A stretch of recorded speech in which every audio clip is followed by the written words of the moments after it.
Hello, everybody, and welcome to Achieving Solutions and Ending or Beginning the Power of Caring, Helping, and Including Others. We have a very exciting meeting tonight. Let me go ahead and start the share,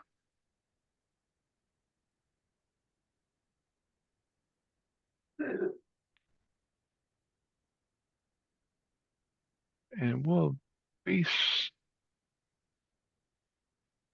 get going here. Okay, it's a share, and we want to share this screen.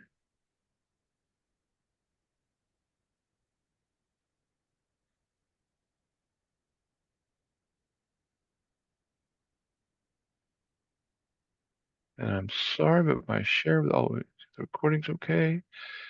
And the share, I'll go for this screen. Can you see my screen, Dr. Jan? Or are No, you I still looking at us? Okay, I see you. there we go. All right, we want to go to share screen. Second, screen one, share, and that should be us. All right, everybody, thank you so much for being here. Yeah, my name is Mark Intrican, and we are creating and achieving solutions one reality at a time. What does achieving solutions do? Well, we are reality focused dynamics achieving solutions one reality at a time. And we want to do that through the power of caring, helping, and including others.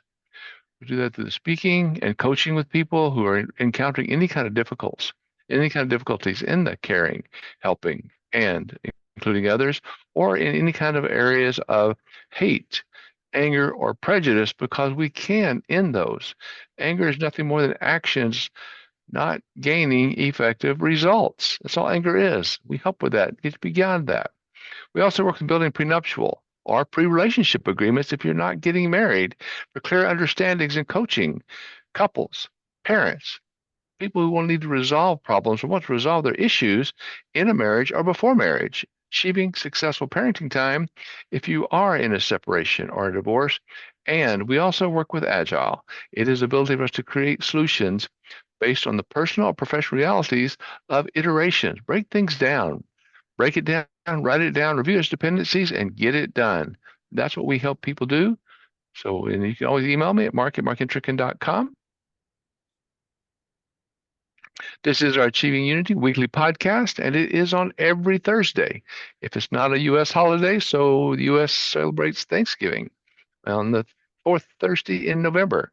So we will have re-recorded program that day, or we may do it the day before on that Wednesday. But it's always 1 p.m. Pacific time, 4 p.m. Eastern time, and looking for you to be here each and every time. Well, who are we? We are, as we've talked about, helping including others personally and professionally. So this is in a personal basis, social basis, and in your work environment. Website home is on the left if you want to take a picture of that. Our contact page if you have questions, or we would love for you to join our newsletter. We have a newsletter on the first and third Thursdays of every month. Comes out. Love to have your feedback. Continual, helpful information on achieving unity, helping people in marital situations, and agile, creating solutions one reality at a time. Our special guest coming up, we had Dr. Orman last week. Dr. Janice Fortman, we're going to hear her excellent concepts today on relationships. Next week will be Carol Cambridge. Week after that would be Marbeth or Haley on the International Day of Nonviolence. One of them will be on the September 26th. One will be on October 3rd. We haven't figured out yet who's going to do which date, but I'll update on that as that comes forward. And Dr. David Clark will come talk to us on 1010 and talk about mental illness awareness week. After that, we have several more podcasts coming up. Right now, they're on every Thursday. National Domestic Violence Awareness, that's on 1017. Hispanic Awareness, that's on 1024. LGBT, the history of LGBT. What can we do to help everyone be accepted in who we are and what we are? Then Veterans Day. Huge thank you to the veterans that have given us, that have fought and died for the freedoms that we have today. That's on 11/7. Our International Day for the Elimination of Violence Against Women. That's on 11/14. The following week, 11/21, right before Thanksgiving Day, National Play Day with Dad. With all the work that we're doing with both parents, mothers and fathers, male and female, we want to make sure that all parents are cared for. So let's don't forget our dads either. So we'll do that on 12/21. As mentioned on, I'm sorry, 11/21.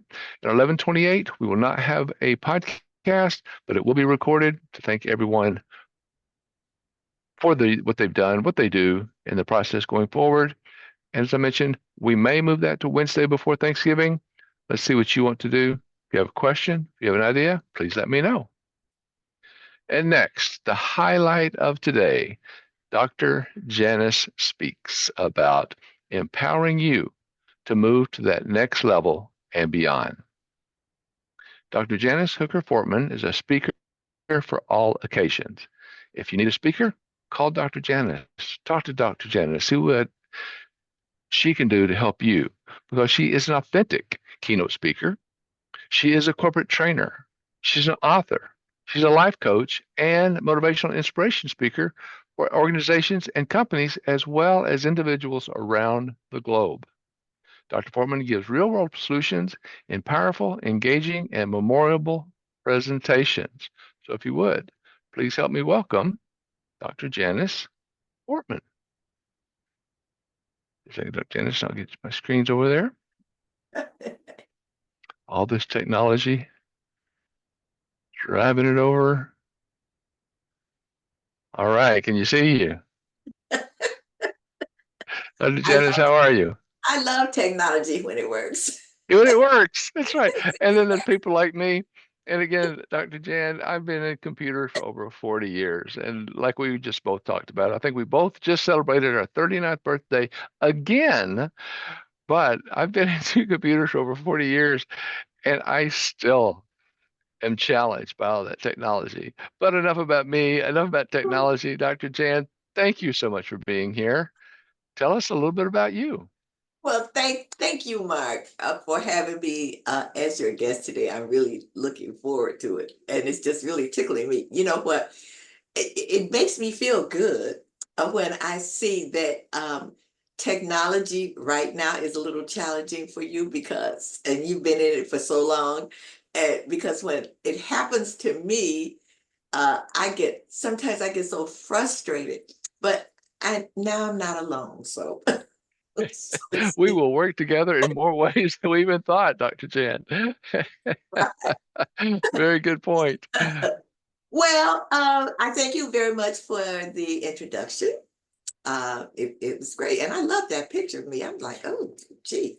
But Exactly. anyway, I am a relationship communications coach, and I do really my goal and my mission is to help people to communicate better so that they can have the relationships, personal and professional relationships that they would love to have.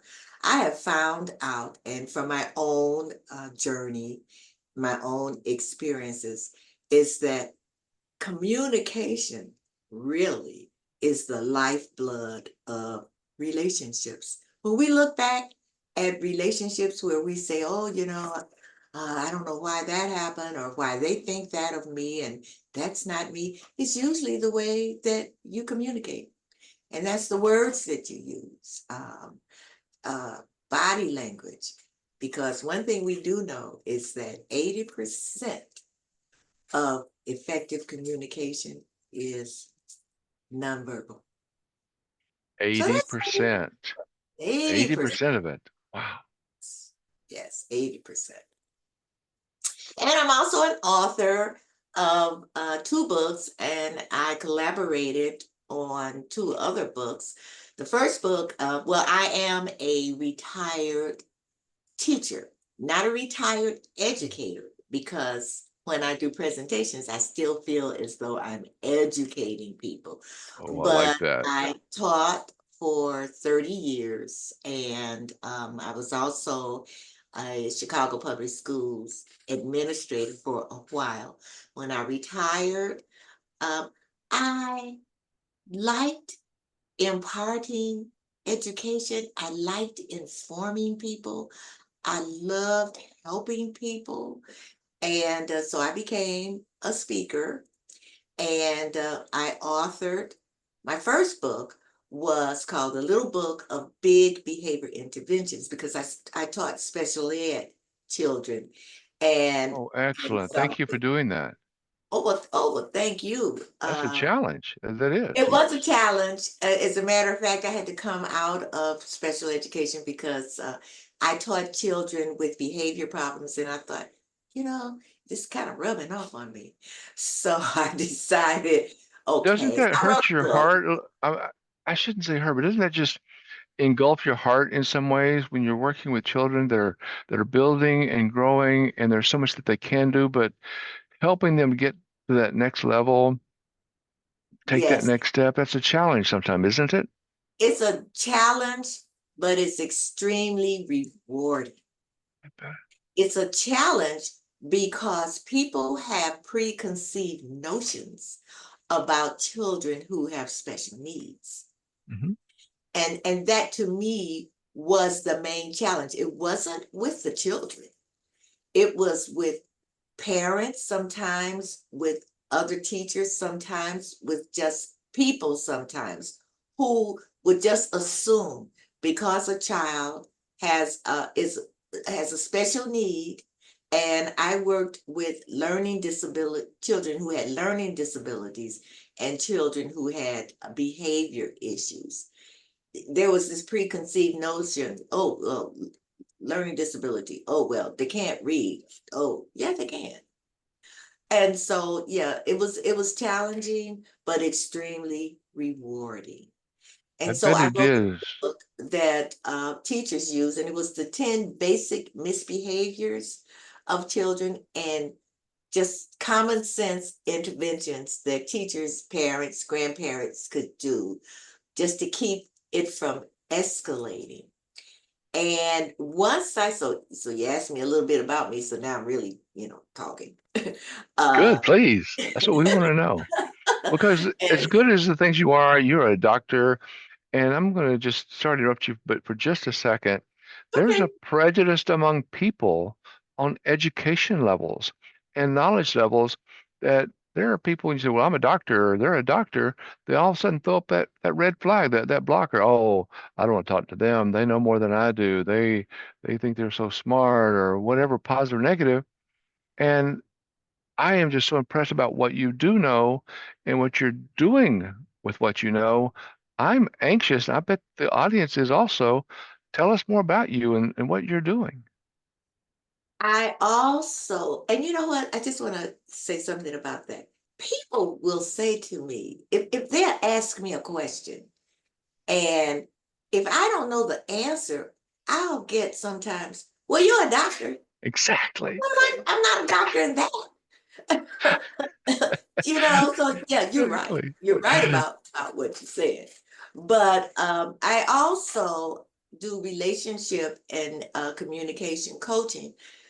And one of the passions of mine, because I have several, is the adult daughter aging mother relationship. Because of my journey with my mom, I did some research across the United States of women, and I found that over 70% of women, adult daughters and their moms, have issues navigating the challenges in their relationship.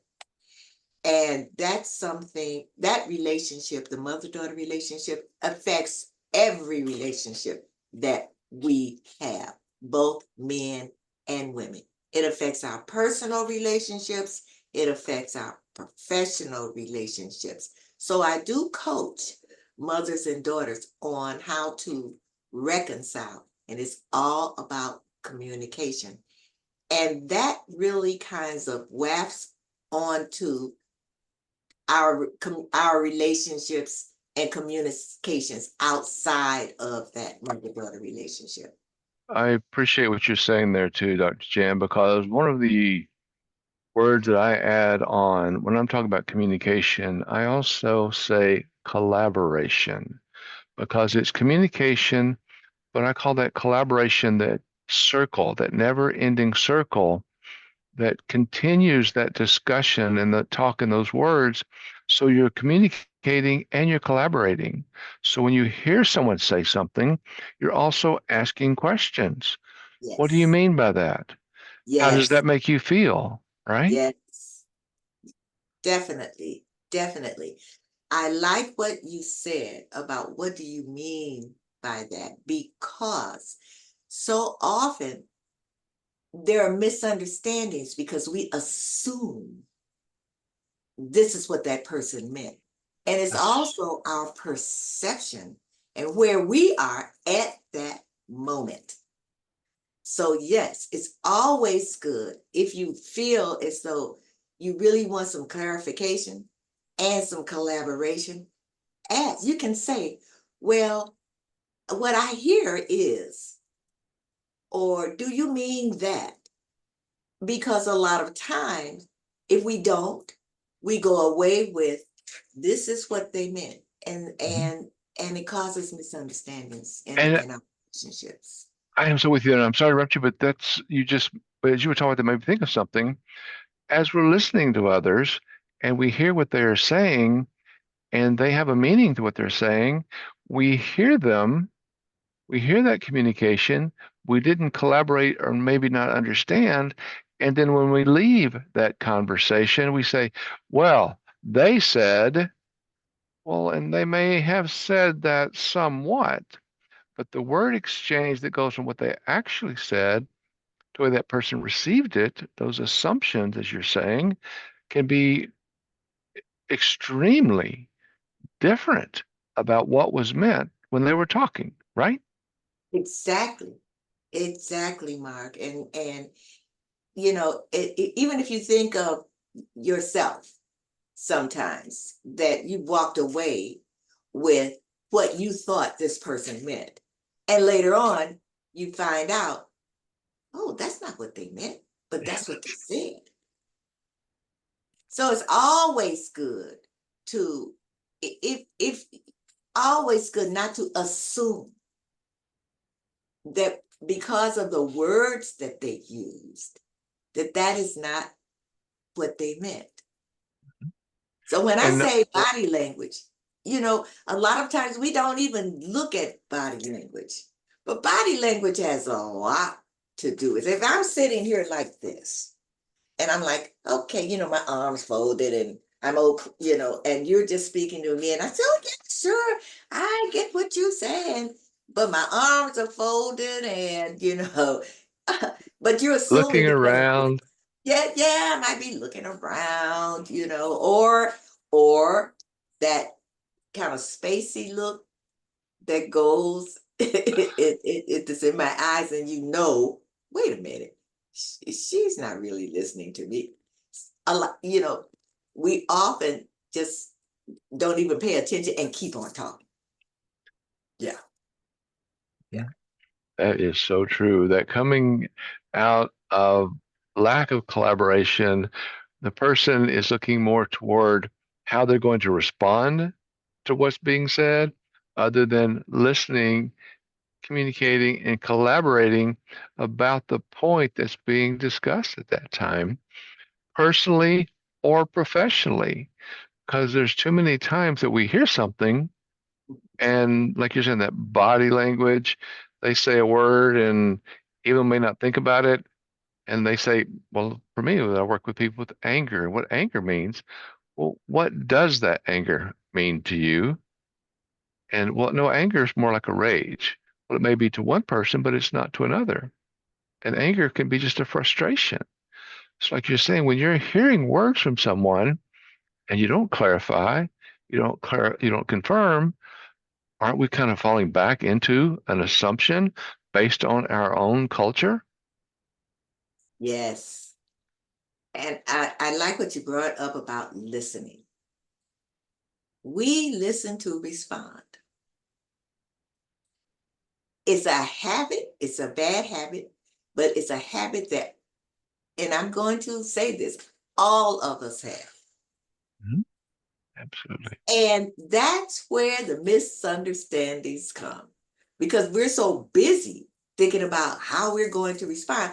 And if you notice in a lot of conversations, you can't even finish what you're saying because that person might just jump right in and say, oh, yes. And they start talking, and you're like, wait a minute. I didn't finish what I was saying before they responded or they had something to say, but that was not my point. And it's something And, that we all do. mhm. And And so that, when you talk about anger, okay, I might get angry at something you said. I didn't listen to everything you said. I didn't clarify, is this what you mean? Before I became angry. Then you see people say, well, wait a minute. Why are you angry? Well, because you said, well, wait a minute. That's not what I meant. Or if you had let me finish. exactly. Right. Yeah. If they weren't trying to respond so quickly on what they thought.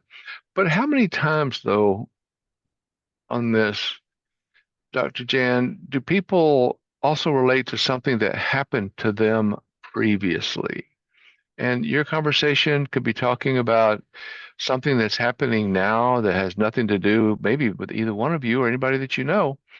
But as you're talking about an event, went to a party, went to a ball game, went to church, and as soon as you mention that, back of their mind, they remember something that happened the last time they were at a ball game or a party or at church. And that's where their path goes based on the assumption that you're talking about a similar situation that happened earlier that you have no idea about. Why do we do that? And again, like you said, we all do it, but what is it about us that takes us down that path? We are all products of our past. And when I said earlier, someone can be speaking to you about something, but it's where you are right then and there. Because, yes, someone can say something to you. And because of a similar conversation or a similar place that you were in your past, that brings up how you perceive what that person is saying to you.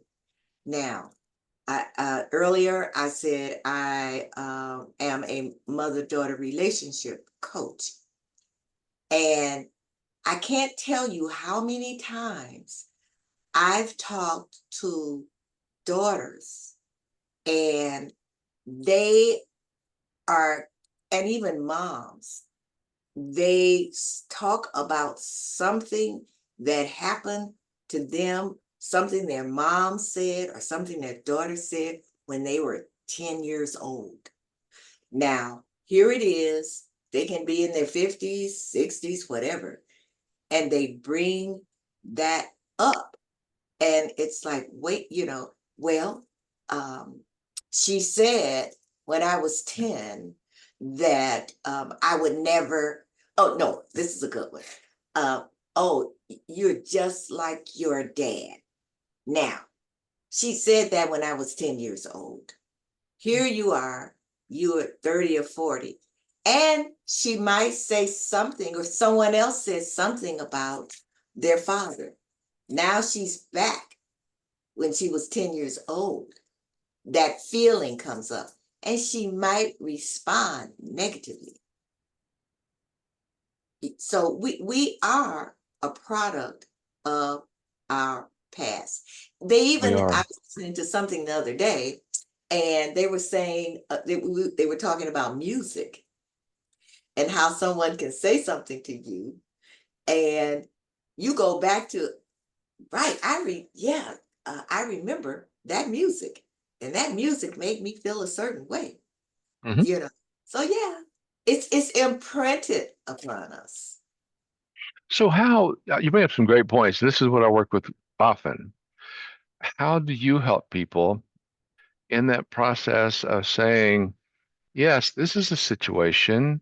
Here's the way the weather was. Here's the cloud or cloudless sky, beautiful sky. Here's the tree. Here's the lake. Or here's that traffic jam. Or here's that road rage. And this happened to you. How are you helping people move beyond that? Whether it's a mother-daughter, any kind of relationship, what are some things that you're saying that helps them move beyond that culture, that capture they still have of the past? Well, I never negate it, but I do let them talk about it. And I will ask questions. Where were you? What environment were you in? I let them really speak about it in detail. Great. So how did that make you feel? Now, let's talk about today. How do you feel that relates to what's happening today or right now or whatever situation, that we're trying to alleviate? And it's really something when they start thinking, sometimes they'll say, I don't know how that relates to, to right now.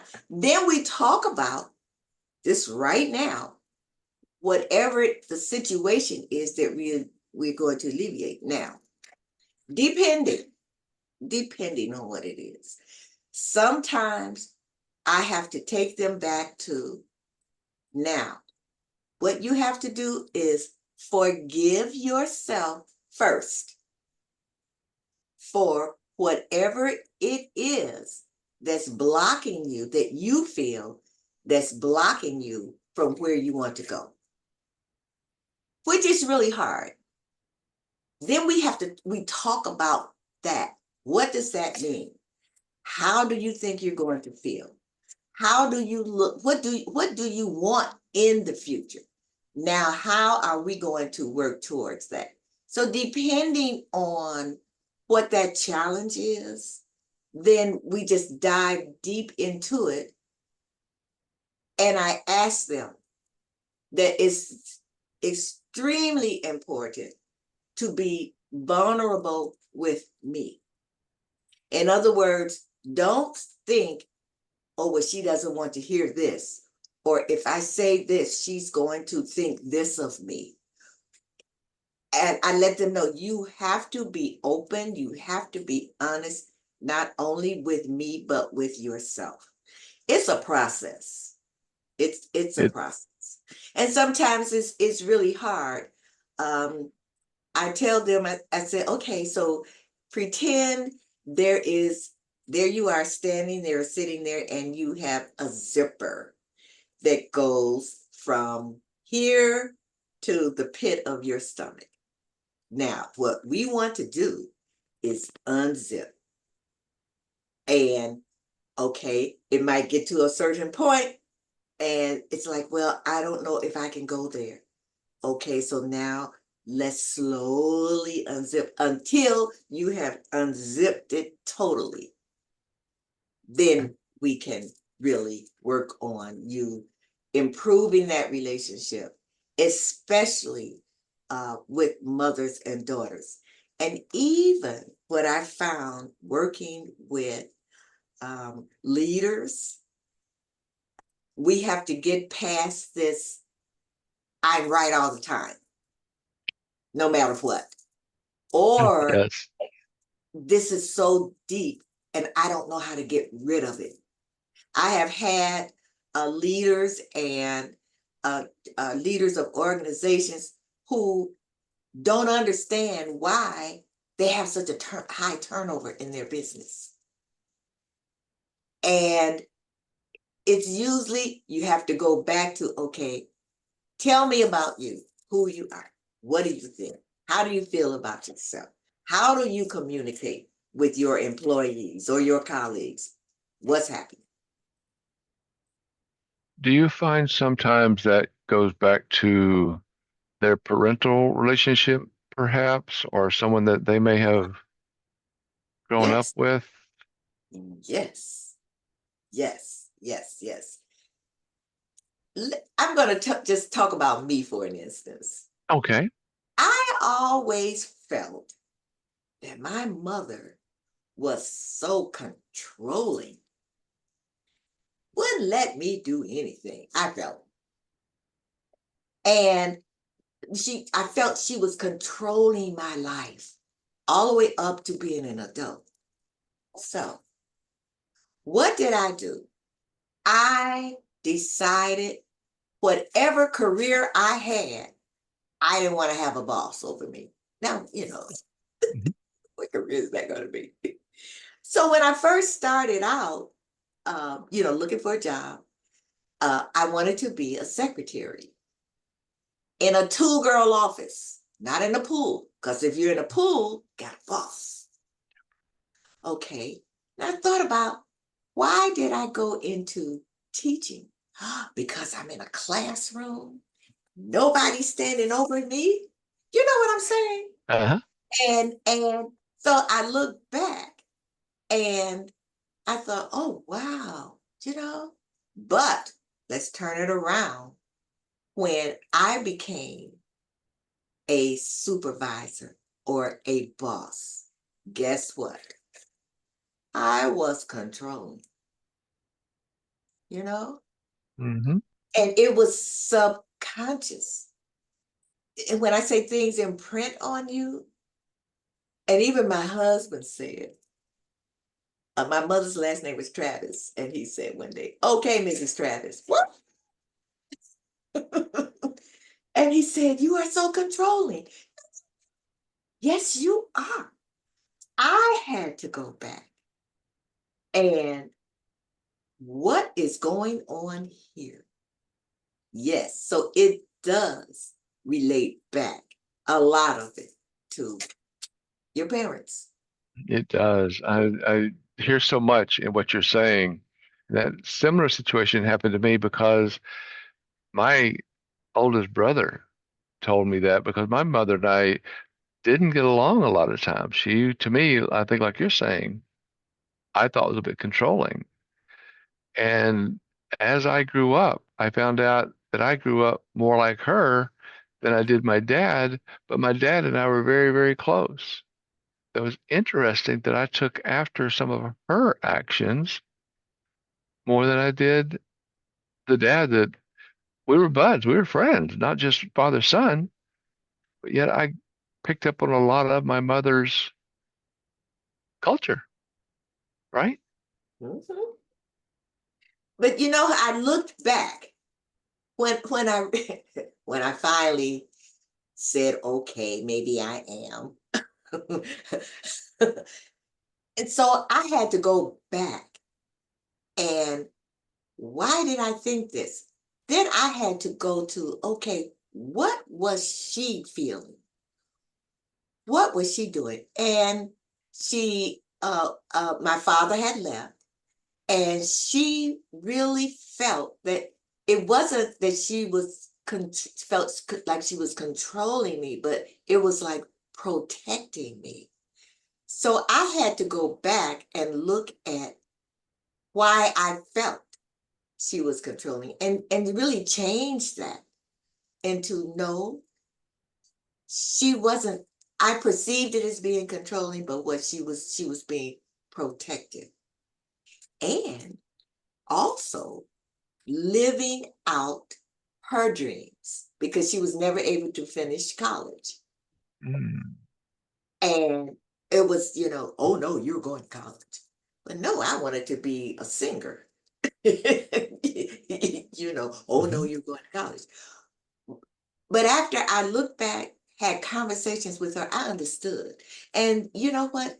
With me understanding that, her journey, it helped me to understand me and also helped me to change because it was all about my perception. So it helped me to change as far as, okay, Janice, all right, step back. A leader is not a person that tells people what to do. let it go, step back. And it really helped. And I do that with my clients a lot, depending on, the situation that we're talking about, that we're speaking of. Right. I work on that quite a bit. It depends on the situation every time. Mhm, One of the things I talk about when people are asking me questions, mhm. say it's all about the dots, DOTS. It's all about depending on the situation and our ability to see that or understand that and feel what that situation is going to relate to how we're going to act or react to what's going on, right? It's connecting those dots, definitely. Mhm. Yeah. Now, you mentioned you work a lot with mothers and daughters. I work a lot with the fathers and families. What do you feel how do you feel we have improved over the last few decades, pretty much since we were born, in helping that relationship to come along better, that we truly are all the same and there's no one person better than the other. The male's not better, the female's not better, but we are all one, and we need to work toward that growth going forward. Do you feel the same? How do you work with your mother daughters in that situation? One thing, and I really like what you said about we're all the same. I let them know you are not alone. You are you, and that's why I did that research, because Mark, it had a lot to do with my journey, but I thought that this was just me and my mother until I found out that I was not alone. And I think that really helps in both of those situations, in that you're no different than that other person. As a matter of fact, you might be sitting next to someone who's having the same questions, the same issues that you In are their having. own life? Yeah, yeah. Hmm. And I think now, when you as far as improving, is that people now are not afraid to be vulnerable and tell people what they're going through. And people look up to celebrities, and when a celebrity comes out and says, this was the challenge that I had, or this is the challenge that I'm having. And I'm not saying that's the best, to look at the celebrities and stuff, Hmm. but we have this notion that, oh, their life is just wonderful. They're making all of this money, people just worship them or whatever. Then you find out, wait a minute, uh, gosh, he had problems, or she had problems with addiction. Hmm. Or, my goodness, her mother, she and her mother, they had a horrible relationship. So, and but oh my God, but look where they are now. And so I think that helps a lot for people to know that no matter who you are, no matter what environment that you're in, that you are not alone, that you are just like that person, that maybe you work from 9 to 5 and you're struggling, but here is this person here who's a celebrity and they're struggling with the same things that you're struggling. That is so true. And we hear that quite often about money doesn't buy happiness. It may make happiness more fluent if you can get there. But as you mentioned, there are a lot of people that have an unreal amount of money that do not know how to handle it, and they don't know what to do with the time that they have. We think about that. We have to go to work from the 9 to 5, 8 to 5, whatever it may be, and woe is us. And trust me, I was there many times. And then we look at people who do make all this money and they don't know what to do with their time. A lot of them get into organizations. They, somewhat like you and I, we help other people and that puts value in their life. But Yeah, how many people don't know how to do that? How yeah, many people going down, aren't on that journey, not going yeah, down that path? yeah. I just saw something about one of the stars, and he was saying how, he has all of this money, and he said, you know, I can buy anything. I could do anything I want, but that happiness wasn't there. It's not there because now what do you do? He Mhm. said, I found happiness is in here and in here. All of this money that I have, I can buy anything, but that was What not making me happy. exactly? What do we want? What are our desires? Where is our passion? Can buy anything, can have anything, but if we don't have that desire, if we don't have that passion, if we don't have that want, it doesn't matter. We're still going to be unhappy. Yeah, How many times do we hear about the people who are very wealthy? They're buying someplace out, what is it called? The boondocks, out in the middle of nowhere to get away from all the people, just like a lot of us that are, let's just say middle income, lower income. What do we want to do? We want to get away. We all do. And just because we have money gives us that maybe that ability, just a little bit more to do it. As we've talked about, we are all the same and we all want that same path, maybe that what tranquility to enjoy ourselves and be able to make the best of that desire, that passion, or that want, right? yeah, and think about how you feel when you do something for someone else. When you are of service to someone else. Money can't buy that.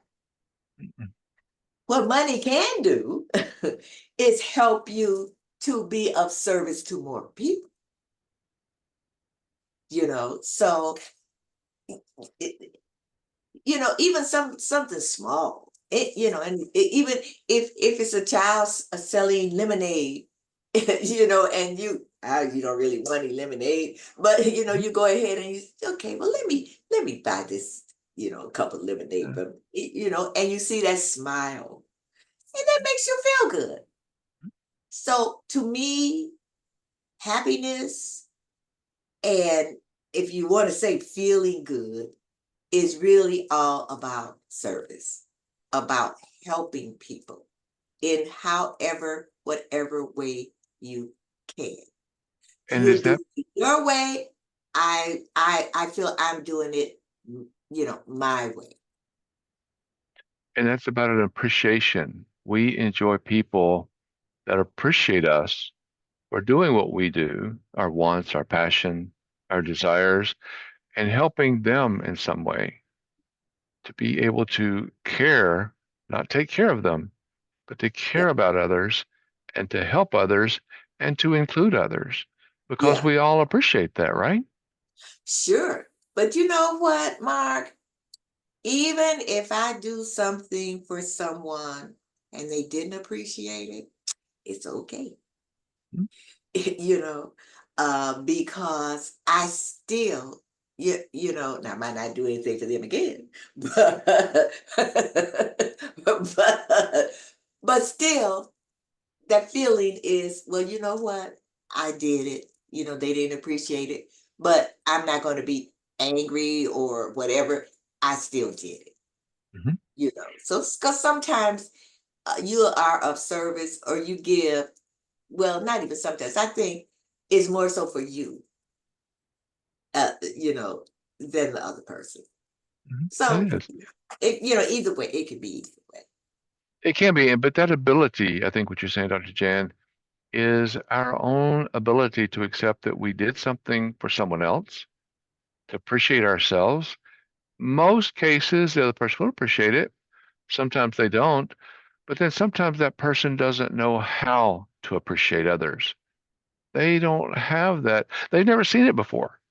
When someone does something for them, it makes them feel lesser or awkward that, oh, I could have, should have, would have done that. They don't appreciate when someone else does something small or large for them because they don't know how to accept it, do they? No, you know why? Because it's never happened to them. Um, um, y- you could, it's almost like someone who has been in a relationship or a situation where nothing was ever really given to them. Maybe they feel everything was being taken from them. So what happens is when someone gives to them, there's that suspicion. Okay, they gave it to me. What, they don't take it as a gift. They take it as, now what do I have to do for this?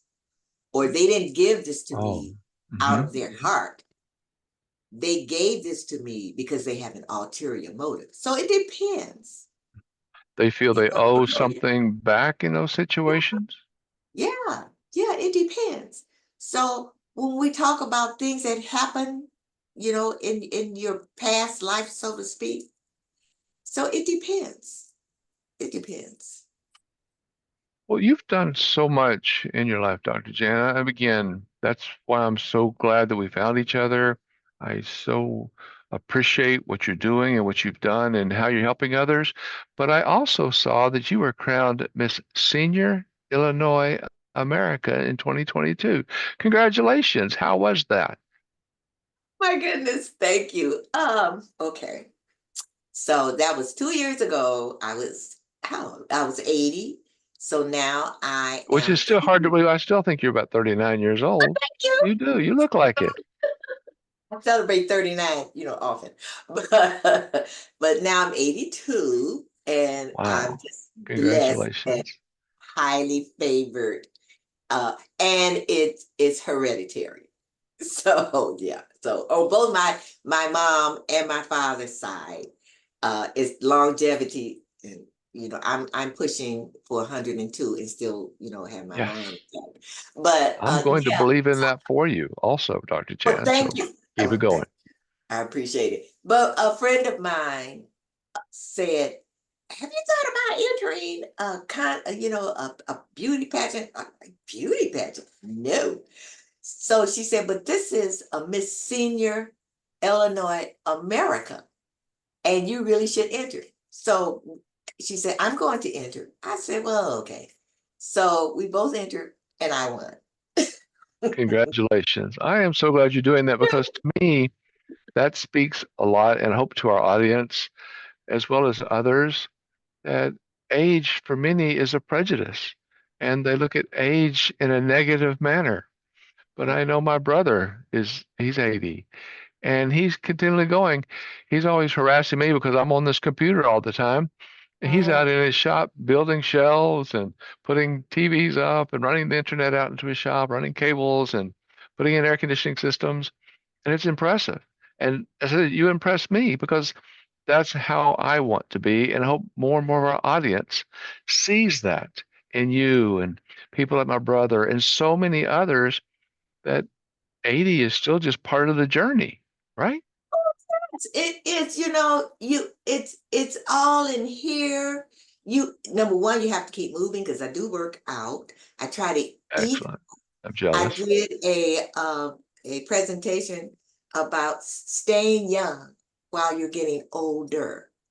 And let me say this to the audience out there. It doesn't matter. When they say age is a number, age is a number. It's the way you feel and what you think. Just because you are a senior citizen or well seasoned, it doesn't mean that you stop, that you quit. No, you keep going, no matter what. So I said it's longevity on both sides. My grandmother's cousin was 94 and she was sitting in a chair, lotus style. Now, I don't know if I can do that, but lotus style. And she was rocking. She said, "You know what, Janice? I don't want you to live your life and get to my age and say, shoulda, woulda, coulda. Exactly. What if I shoulda? I coulda. What if I? She said, I did everything I thought I wanted to do legally." And she said, Mhm. so I am very pleased with my life. And that's what I want for you. And I that's love what I'm hearing that. doing. There's a song by Jill Scott. It's called Living My Life Like It's Golden. That's what I'm doing. And I'm I, telling all of you out there, live your life like it's golden because it is. that is so true, and I love hearing you say that because one of the sayings that I want to say I made up, but life is what you make it. So why not make it awesome? If Yeah, we're not doing what we enjoy, why are we doing it? yeah, What is causing us? Is it a fear? FEAR, false evidence about reality? What is causing us to not do what we enjoy doing? right. I love what you're doing. A Miss America contest, Miss Illinois contest. That's beautiful. I I wish more people would do that. I'm not going to go for a handsome contest personally, but You're very I handsome, Mark. oh, Come you're on. kind. Well, where do I write the check? Come on, where do I write that check? Thank you, Dr. Jan. I appreciate that. But I want to get out and I want to do more like what I'm doing now. So, in you're dealing with people, mothers and daughters especially, but others, what can you tell us? We're going down to about 8 minutes left now. What can you tell us that will help us all achieve as you have, which is so impressive? What can you tell us that maybe could help us follow in your footsteps? Don't let anyone tell you what you cannot do. And I'll say this to young people, to middle-aged people, to older people. If you really feel that you can do it, go ahead. Don't let anyone crush your dreams. It- think there's a business coach of mine that says, don't think outside of the box, think that there is no box. Right. Who So, created that box? hmm? Who created that box that people think Yeah, about? yeah, yeah, It's not yeah. my box. And So if your knees, when you get a little older, things happen. Your knees hurt, stuff like, but keep going, keep moving. Now, before we go, I don't know if you're gonna ask me this, but this is a shameless plug on my part. I do have a TV show. I was going to that's on here. That's yes, I want to lead you Okay. to close to that. And it's Oh, Papa good. Road Relationship Matters TV. So that's where we're going to Yes, go. One yes. more minute, but go ahead. You go for it. I like this. You're reading my It's on mind. I wish more it's people on could do that. every Thursday evening. It's on today at 7 p.m. Central Time, 5 o'clock Pacific Time. So all you have to do is go on Facebook, Relationship Matters TV, or you can go to my YouTube channel, Dr. Janice Hooker Fortman, and you can see it there. But it's everywhere. I have, and my last analytics for last month was a little bit over 62,000 viewers. And I thank the Lord for that. And also, I have a book that is on Amazon. It's called The Secrets to How Not to Throw Mama from the Train. Oh, I think I've heard And that before. it's all about how to navigate the challenges in the adult daughter aging mother relationship. And I like on your TV show, you talk about focusing on how the relationships have impacted their personal and professional lives. Yes, yes, yes. I will How, tune into that. in other words, Mark, what prompted you in your personal and professional life? What prompted you in your early life and your relationships that made you decide to do what you're doing right now? That's a long story, and we can't go through all of that in five But minutes. we're going to go through But it when you're, as a guest on my show.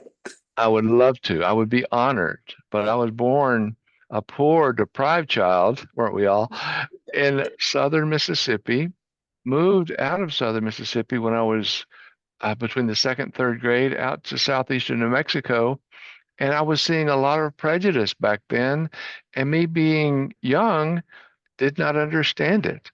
But then as I got older, got married, went into a divorce, boom, I got to see another set of prejudice by our own court system. Justice for all? No, not at all. It was a deadbeat dad syndrome when I was there. So that impacted me.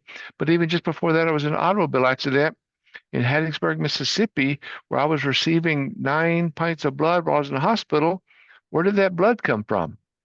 It's a whole thing. It's go to lovecirculation.com. It's all about what we all are together. So that those instances, Dr. Jan, brought me to where I am today and how I want to help others understand that there are only four blood types, A, B, and O. Doesn't matter where you are, doesn't matter where you're born, race, creed, sexual orientation, age, any of those things.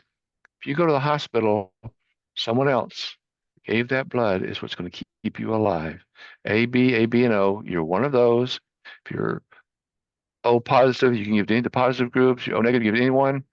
But the bottom line is we are all the same. So I'm sorry, yeah. I'll stop right there. But that's what I go through in my speech, and that's what I go through in my course.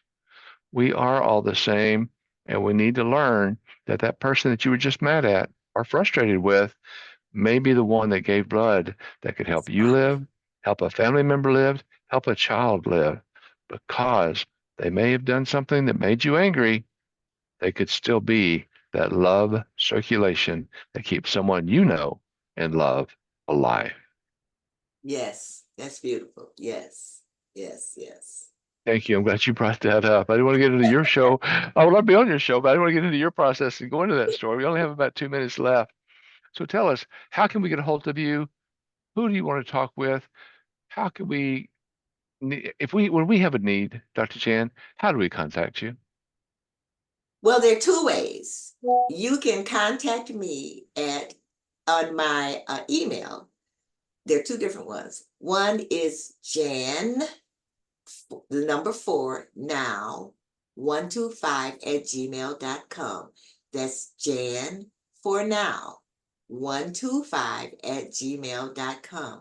You can also reach me at Dr. Jan at drjanicefortman.com.